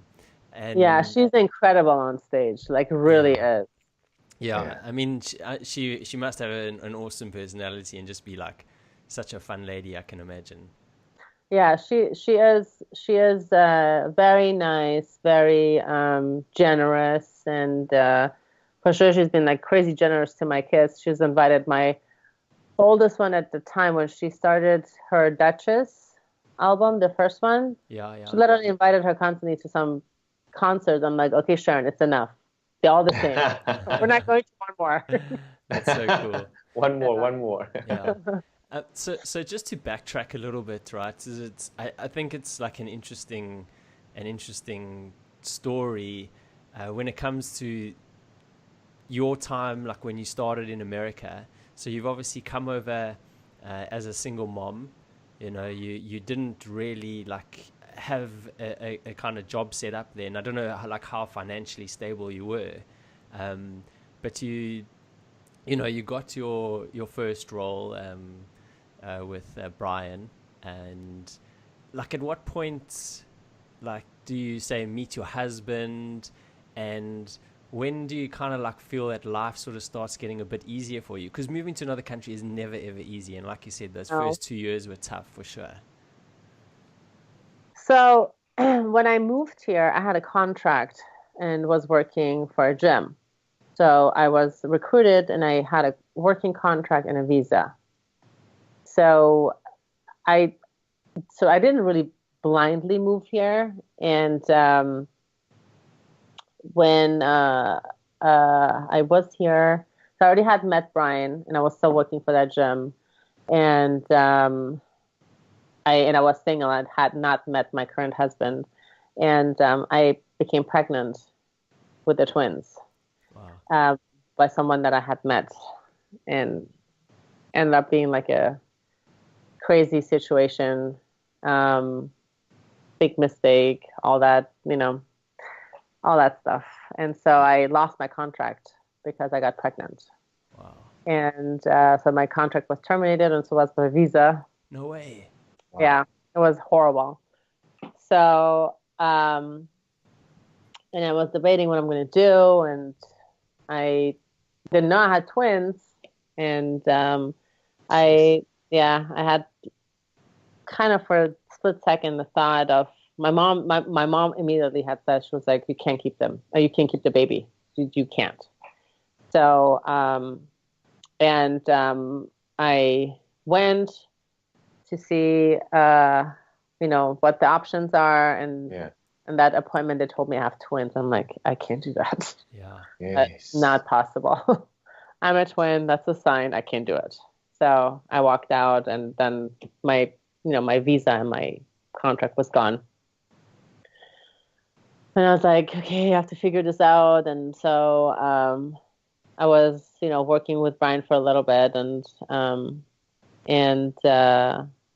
then I met Carrie, Josh's assistant, while I was pregnant, and I was waiting tables almost until I was about 7 or almost close to 8 months, 8 months pregnant. Oh. Which, I didn't have a work permit anymore. And I had heard, thank you so much, Arnold Schwarzenegger. He wasn't governor at the time. He had a restaurant in Santa Monica. And I had heard that some of the people working there are Germans. So I went there. Nobody would give me a job because I, couldn't work. Yeah. And so I went there, and the manager, I hope nobody gets in trouble. It's done anyway. He doesn't own the restaurant anymore. So I went there, and the guy was from Austria. And I sat there and said, I need a job. And he goes, asking me about my permit. I was like, I don't have one. And he goes, I can give you a job. And I said, I am not going out. I'm not going to walk out of here until you give me a job. I can't. I'm like, I have a daughter. And I don't know what to do. I have no money. So I need to have a job. And I said, look, I work in the kitchen. I don't care. I just need a job. Minimum wage at the time was $6.75. It was insane. So for me, I didn't even know that people work for $6.75. I was like, how many hours do I have to work to even pay my rent, Yeah. And anyway, he gave me a job, and I worked there, and didn't tell him I was pregnant. But I had twins, so I showed a lot sooner than most people. So I was pretty huge. And at some point, I had to tell him that I'm pregnant. I'm like, look, I'm good. I can totally do this. I did it for a while, but then I had like a high-risk pregnancy because, I wasn't that, like, the twin pregnancy wasn't that great. And anyway, so I had talked to Carrie at the time, and then I gave birth to the twins, and then I started working, and I didn't tell anybody that I worked with that I was in such a horrible situation. Mm. Yeah, and so that was like the really tough part, to make that decision and keep the kids, and And then, so I mean, it's such a stressful situation. I can only imagine. So once you gave birth to the kids, then what? I mean, it can't exactly have got any easier. No. So my mom helped out, and it was really difficult. It was extremely hard. I didn't know if I'm going to stay or not, or what I'm going to do. At some point I was six months pregnant. I thought, maybe I should go back now. This is like getting super crazy. And I just didn't want to give up. And, I worked. I would go to Santa Monica College at the track. I had a mom group that I would train. And right after I gave birth, and I would have my twin stroller and take them with me, and, do like little groups. Like, I think it was $15 a session or so for the group training. And I had 5 or 4 people that I trained with Tuesdays and Thursdays. So it was a pretty crazy time, I didn't know how I'm going to do it. I was like, every night, I don't know how I'm going to do it. Yeah. Yeah. But it's a, let me just say, it's a hectic story. I mean, but it's a theme that we've seen with a lot of our guests as well, is that when people that get somewhere in their lives, they all have these really tough times, or most do. And the thing that separates them compared to other people is that they they just don't accept no for an answer sometimes, and Yeah, they just push, and yeah, but it's awesome. Like, and it doesn't just happen, you know. Like, you have to make some kind of a decision in your mind that I'm going to make this happen, and I guess it's just a thing for people to remember. Is it might be ridiculously tough, whatever may be happening, but just remember that a lot of people have been in terrible situations and are able to now look back and discuss it with so much, like, it's tough, but they're also proud of themselves, I'd imagine, just for getting through those times. And it's just important to remember that. Yeah, I agree. You know, but a lot of times during those tough times, you don't rationally think in your head, I will not give up. I don't take no for an answer. There's going to be a way out of this. I don't know if I knew that. Yeah. You know, I don't know if I was aware, but I think what I thought was, this cannot be it. Like that, this cannot be it. You know, why did I work as a waitress at Chatsy's and, you know, and I don't know, and cleaned up all this crap, and then what? Just go back?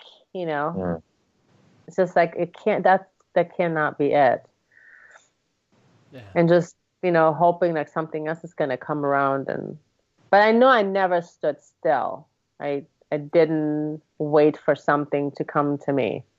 I know that. I know I packaged myself pretty good too. I would sit anywhere and be like, look, I'm in big trouble. I really need, you know, if you don't do this now, I don't know if I'm going to survive. I never did that. You know, I definitely would hey, it's all amazing. Yeah. Like fake it, I guess, till you kind of make it, sort of thing. Yeah. I mean, I never walked around. I didn't sell myself for something that I wasn't, but I would not. One thing I remember, so I did end up getting married to the man that I got the twins with, and it was that was by far one of the dumbest things probably I've done, when I was able to get out of that marriage, I was on my way to see Matthew McConaughey. I hope he's going to hear this because I've never told him this part. And so I went over to his house. I just gave him the paperwork for the divorce. And, you know, I was happy in many ways, but also so upset with myself about some of the decisions that I had made. And, you know, I was pretty messed up in my head. And I'm such a poker face for a lot of times that people can't even tell. And I went to his house. We were going to run Point Doom and Paradise Cove, which is kind of like a longer run on the sand. Usually we would take the street on PCH and then go on the sand back. And I went there, and while we were running, we weren't even not even half a mile, because usually our runs were so long. We would talk for a little bit, and then both of us would have headphones in, and that was end of the conversations. And we weren't even running for half a mile, and he asked me right away. He goes like, something is not right. Like what's going on with you? And you know, sometimes when you're on that, like really on that edge, and somebody says that, that's when you like go, whoa. So I didn't start sobbing, but I was really close. And then he goes, you know what? Today I'm going to take you, because usually I do the routes and all that stuff, and you know, they don't have to think. And so he did. He took me. He goes like, I think you need to see some dolphins. So he took me. And we did see some dolphins. There's like on all the time, there's like dolphins out there. So we did. So he took me, and we ran on the water, and in the water, literally to our knees, and with the shoes on, you know. So it was looking back. Yeah, that was a pretty cool experience. Everything, the whole thing. It was. Isn't it amazing how the people around you sometimes can just be the worst thing, but also then the best thing. Hey, like, it's just that you just needed that in that moment, and another human being just saw that in you. And I love stories like that. It's just great to hear. Yeah. And what is then what is the kind of turning point for you? You know, like when does life like sort of start? I guess not sure it's the right word, but like start lifting up and taking off and getting better. I as far as career goes, it was. I mean, the twins were really young, and it was comfortable. It was good. I think with life, it's always an up and down. I think the worst part for me were, things were really, really dramatic in a way that affected me and the kids.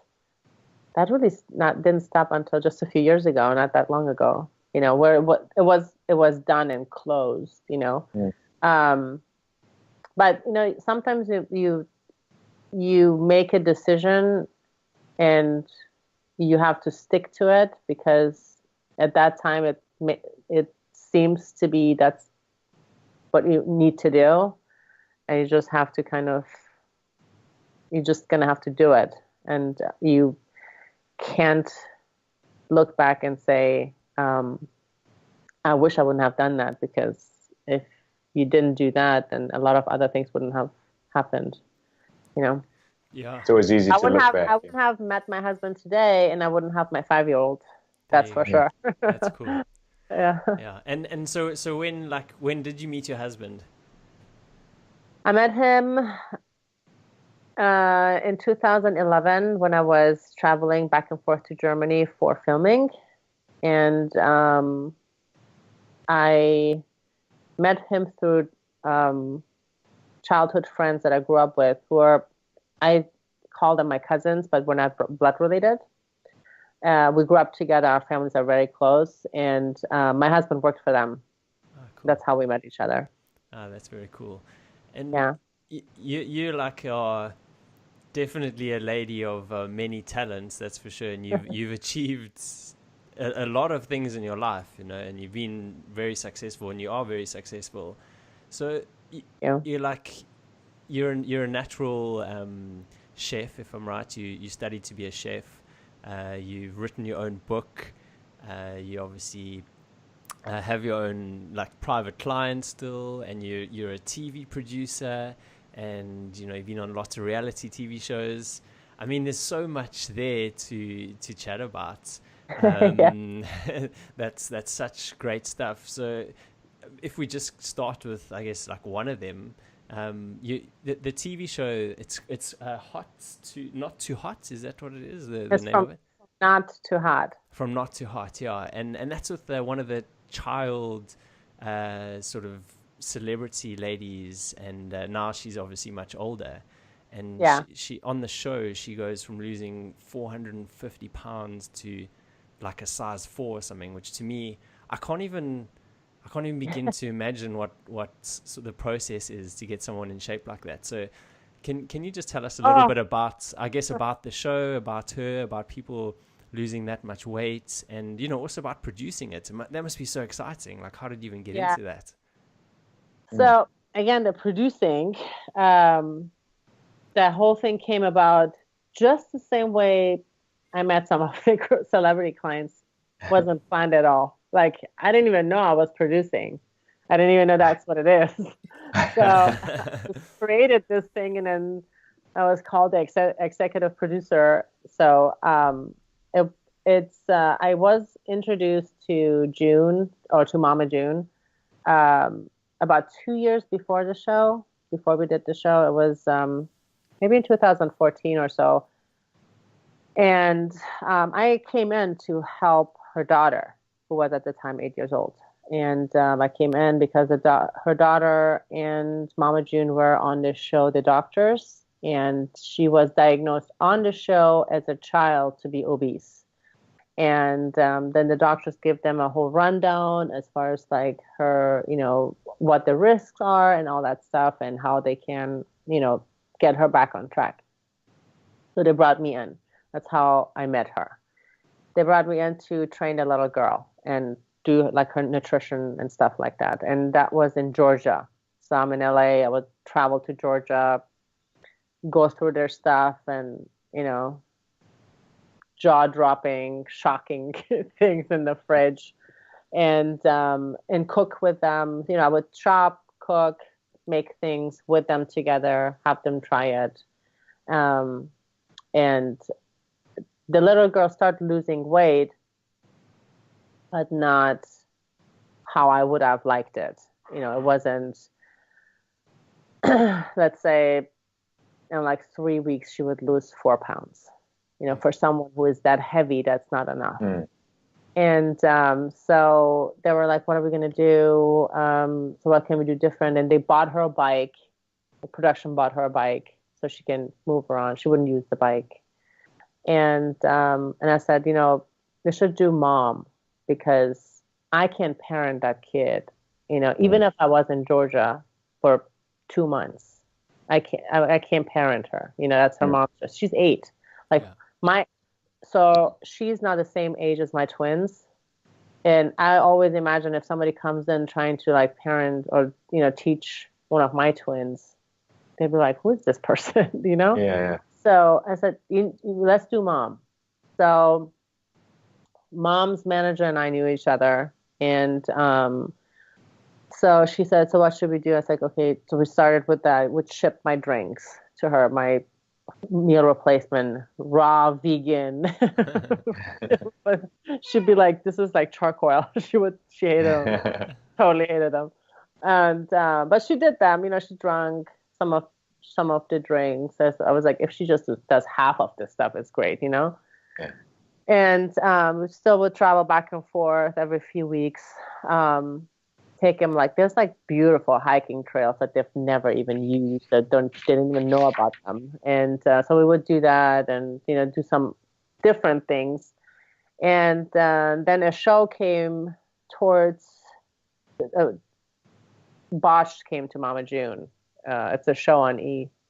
And called Botched by Nature. And they said they would do the stomach surgery where they, take all the fat and skin from the stomach, but because it's Botched by Nature, they would only do the stomach because she had 4 C-sections.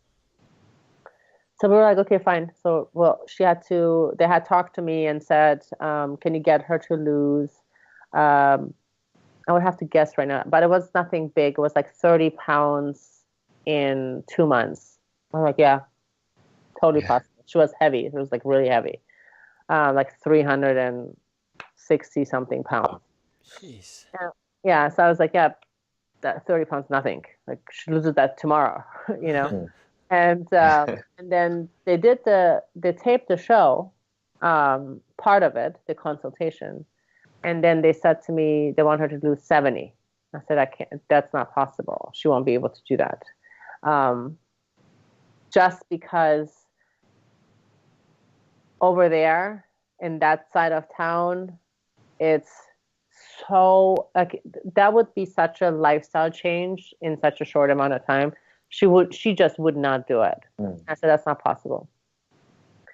Then her manager called me and said, wait, what, we need to do that show. And, and I said, well, she's not going to lose 70 pounds. If that's what they want before they do surgery, that's not possible in 2 months. So you can find someone else, or you can put her on some diet, but she's not going to do it. She's just not like that. So she's like, okay, what would you do? I was like, well, here's what I would do. June is not someone who sits there and says, look, this is who I've been for so many years. I'm sick of it. I don't want to live like this anymore. Then that's still going to be hard for someone to change, even if you realize and you want it, because it's not a 2 months change, She was, I don't know, 35 or 34 years old when I met her. That's 34 years or 30 years of just, having that lifestyle. I'm not going to change it in 2 months or 3 months. So anyway, then I said what I would do is she still needs to diet and exercise, but I would bring in a few surgeons that I work with. And this is what we do. And so that whole thing with my doctor clients became the show, or the makeover of the show. So I brought in a gastric sleeve surgeon who basically shrunk her stomach after, she had to lose, she was 240 pounds when she had the sleeve surgery. So she had lost about 150 pounds until that. And then she did the sleeve surgery, lost another, a gigantic amount. I don't know, like 60, 70 pounds. And then the skin had to be removed because at this point she has huge amounts of skin just everywhere, just flapping. Yeah. So that was removed, and she had a total of 2 reconstructive plastic surgeries, which was stomach and breast. And the stomach was a 360, went around, and then an arm lift for the second one, and then she had so much skin here that was all removed, and then she was a size 4. Wow. So sorry, when you say sleeve, sorry, Craig, when you say sleeve, what is sleeve? Is it bariatric, or is it? So it's a bariatric surgery, and it's not the gastric bypass. So the doctor that I work with, he doesn't do that at all. They don't do the whole cutting open anymore. So it's 3 tiny little dots that they put in, that they go in with a robot and cut the stomach in half, pull a sleeve over it that holds the stomach. So now your stomach is like this big, and you have no scars basically. And then they pull that part that they cut out, they pull it out they make a small little cut over your belly button, and then they just pull it out. So it's not a guarantee that you're not going to gain weight, because that part is in your head. But now you can't fit in that much anymore. You can't. If you do, you will puke it out. So in an ideal world, every person who has a gastric surgery or a bariatric surgery has to go through a psych eval. But in an ideal world, you go through the psych eval, you have the surgery, and you stay in therapy, because the overeating that much, it's not even a food thing anymore. It's being that much overweight, that there's all other issues that a trainer can't fix, or a dietitian. I don't know what those issues are. But what's really, I've known people that have gone through that and actually, lost a lot of weight and what have you, and they're exceedingly unhappy. They don't recognize themselves. They've lost their sense of self, or who is this person. So it is very complicated. It's definitely not an easy or quick fix. Absolutely. And hence the psych eval, and obviously continuing. I know they have groups that you almost have to go to, I think, for a number of months, just so that you can actually sort of keep on top of that mental change that physically is happening to your body as well, not just the need to want to eat, the psychological stuff there.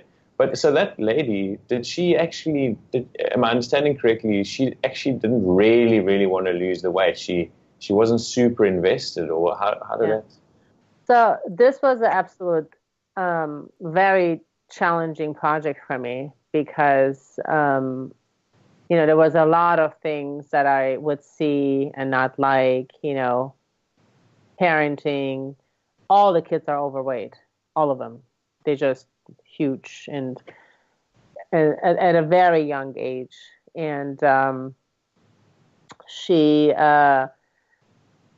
wanted it, but she wasn't where you'd say, look, you go at this pace, you probably at 40 something, you're going to have a heart attack and die, or you're going to have cancer or all kinds of other issues, and if you don't change. It wasn't like that. It was something that, cool, I'll do that,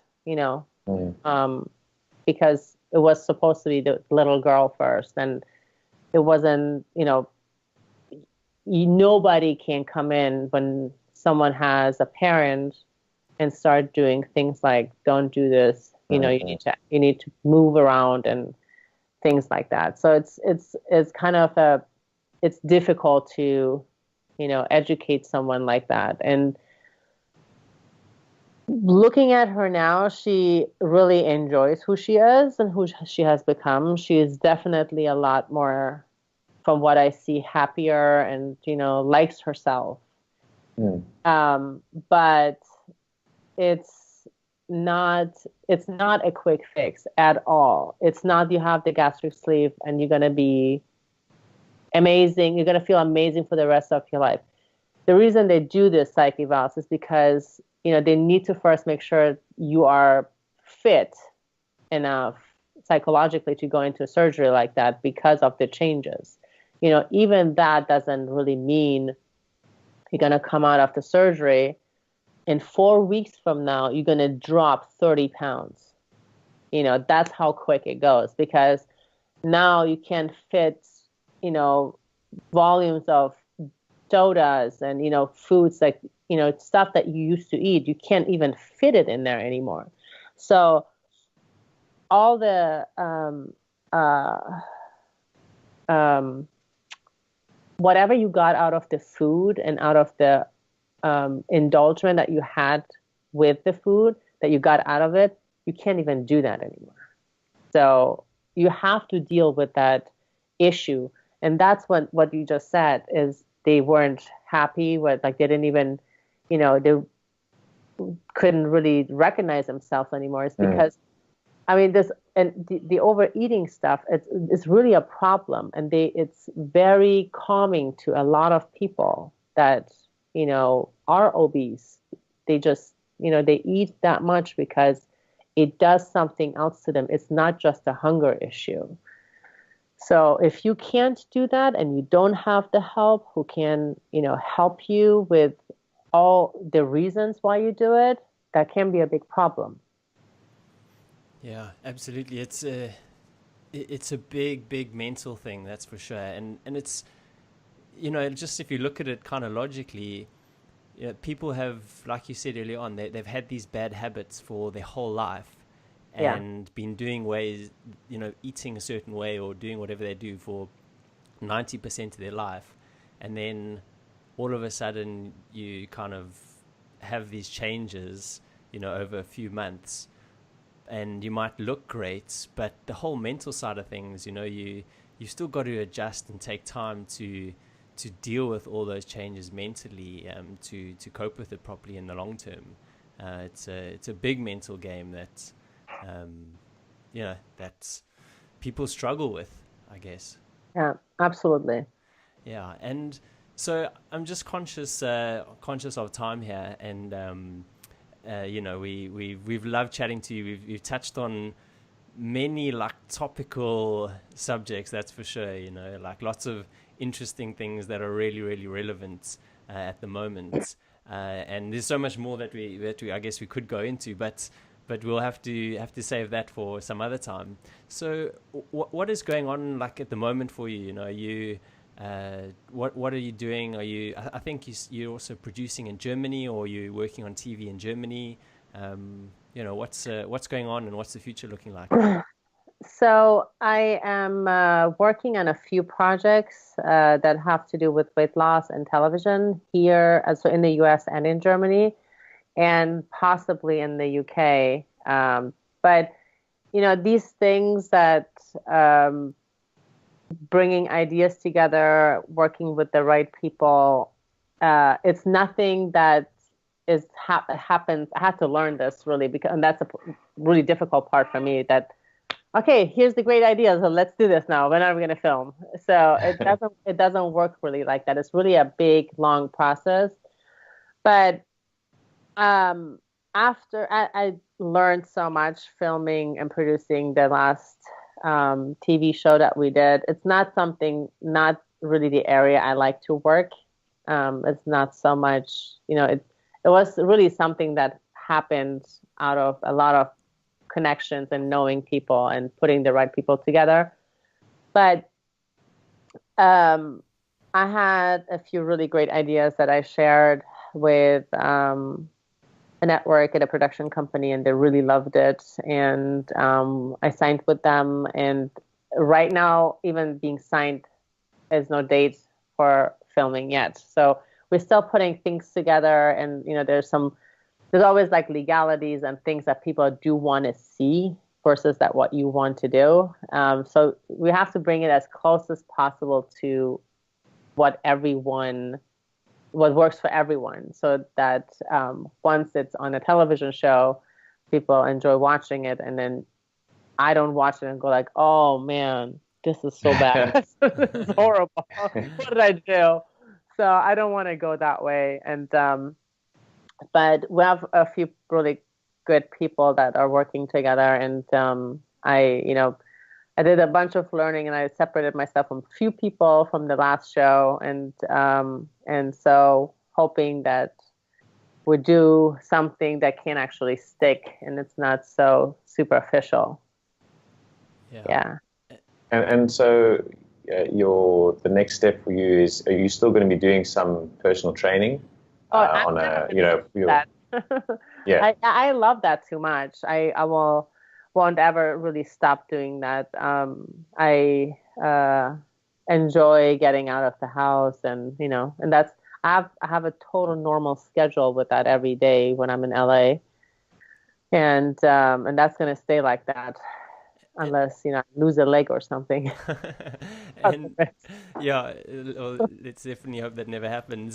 So one thing, like just before we wrap up, one thing that we find like a common thing, like with all the people that we chat to, is you have so much going on in your life, you have a family, you have 4 kids.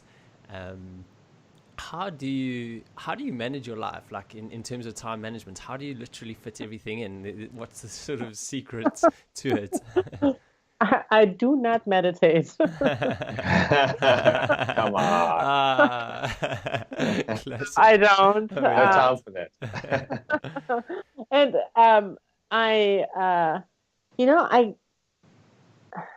I do feel at times overwhelmed. I do, and I go like, oh, this is too much, and I can't do this anymore. And so I do have that, but I feel like. And I don't have it. It doesn't go on for days. I usually have it one day where I'm just like, don't even talk to me anymore. I don't want to talk to anybody. So, but if I'm away from everyone, I had to go to Vegas for this event with my husband. So we went, and we were on our own, and we were like, oh, let's go home to the kids. We miss them so much, So I feel really good when I'm with them. That's what makes me. That's what my fulfillment. If I get to spend the Sunday with the kids and have breakfast with them and go on a hike, then we take the dogs, and so that's what I'm not. I don't know if this is a good thing or a bad thing. I'm not that type of person who needs to be alone. It's not even my thing. I don't like to go to a spa and just sit around. It's just like, oh my God, what can I do with my time right now? Anyway, I have so many other things I want to do. So, I don't really need much other than I really like to be with my family. I guess that's what I'm trying to say. Yeah. I like to spend time with the kids and, be at home. So it's just naturally for you, you like to be busy and operate and just get stuff done. I need that from my brain, really. I do need it. And I'm not like when I'm home, I don't do much. I'm not like a workaholic. I don't need to constantly have things going on. But if I can take everyone for a weekend away or do something like that, oh, that's like the best thing for me, just to be around everybody and, spend some time with everyone and have meals together. And Natasha, just before we say thank you and cheers, I just really feel that I need to ask, like, if someone is in a situation where they are feeling like, geez, I'm stuck, I'm overweight, I feel unhealthy, I don't feel good, I want to do something, but I literally just don't know where to begin. Could you maybe give us a little bit of a tip on where to begin, how to start the journey to becoming, let's say, healthier and perhaps losing some weight? Sure. So first of all, I want to say you're never stuck. Okay. There's always out. There has to be, you can't ever, otherwise you're never going to get out of the chair. So you're not stuck. And I would always pick one thing that you can change, not going, okay, tomorrow I'm going to change my diet. I'm going to go to the gym, and this is all the things I'm going to do. So I would pick one thing. I'm going to change my breakfast every day. Every day I'm going to have this breakfast versus bacon and eggs and whatever, hash browns. I have oatmeal for breakfast. So once you did that change, that little bit of like one thing, it's not going to be that overwhelming. It's not going to feel like you change all your life now because you have to lose 50 pounds. Because it's going to become an impossible task. It's going to be too difficult to do since everyone has their, work schedule and everything is already in sync. And now you're going to come and change everything. It's just going to mess up everything, So once the breakfast thing is good, and it might take you 2 weeks, maybe less, maybe a little bit more, then you take something else. And maybe with the breakfast, you can, either put in a hike or so a week, And I don't even think people need to do 2-hour workout session or go to CrossFit or something impossible that they can do. Well, you have to do push-ups, otherwise you're not going to do a workout. You don't need to do a push-up. When I started working with Mama June, it was walking. That's all I did, walking. And if I wanted to get really fancy, I did walking uphill. So that's pretty much it, 15, 20 minutes. Nothing more than that. It's manageable. It's something that anyone can fit in. So if you take small little things and you change them and you wait until you get used to them before you do the next change, it doesn't become impossible. And it's not something that you've done it for so many years. Now we don't need to rush changing all of it in 2 weeks. You can give yourself time. That way you stick to it, and it's not going to become something where you go like, okay, well, you know what? It doesn't work. So let's just not do it at all. Yeah, but you're not stuck. You can't, everyone can do it. Everyone can 100%. Do it. Yeah, that's great advice. That's for sure. And find someone who is better than you. You don't need a trainer. Find someone, there's groups, there is, there are communities out there that have done it or are doing it. And it's always better together. Yeah. Have someone who is already a little bit better than you. They can always motivate each other, Totally. Yeah. We couldn't agree more with that. That's great advice. Like collaboration, patience, incremental changes. These are all things that we totally agree with and aspire to within our own lives. And I think it's just really valid advice. So thank you for that. And also just thank you so much for coming on today. Thank you. We've had such a really valuable chat. And like Gareth said, we could go on for a lot longer. You've got such an interesting I know, I can't believe it's been 2 hours. So crazy. But we look forward to checking out what you're up to and some of the productions that when you start to get onto those. But just from my side specifically, thank you once again. We really do appreciate your time, and we look forward to seeing where we can find you. So maybe you could fill us in a little bit on the best way to get hold of you and to follow you. Sure. It was a pleasure really to be on this podcast. So much fun. I can't even believe we talked for 2 hours. It's like, it doesn't even feel like it. That was awesome. So, you guys can find me on Instagram, probably the easiest way to get a hold of me and watch what I'm doing. It's Natasha Fett. And so everything I do, my family, my work, I usually find it. I'm not great with like taking selfies and having myself constantly on there. So, but I've been told a bunch of times I try to do better, but I try to keep people up to what I'm doing and all the fun stuff. Okay, that's very cool. Thank you so much, Natasha. We'll make sure that we put all of like your contact details and everything in the show notes so that people can, find out more about you. And I just wanted to say thank you from myself, and thanks for like really opening up to us. It was really nice to sort of hear your story, and thanks for sharing it.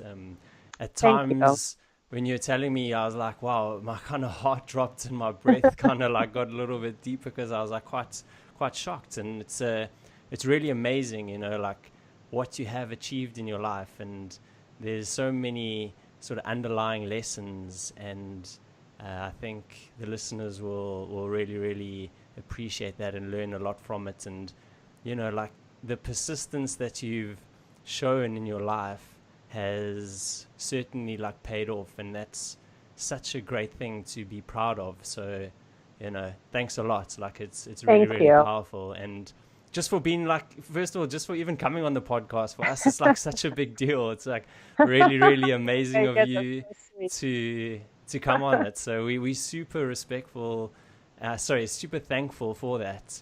And we just really, we've really enjoyed the chat, and we really look forward to the future, and wish you absolutely all the best for what the world has to offer you. Thank you so much. That was an amazing talk. Thanks. Cool. Thanks so much. All right. We'll be in touch. Yeah, we'll be in touch. Thank you guys so much. Cool. You take care. See you later. Cheers. See you later. Bye. Bye.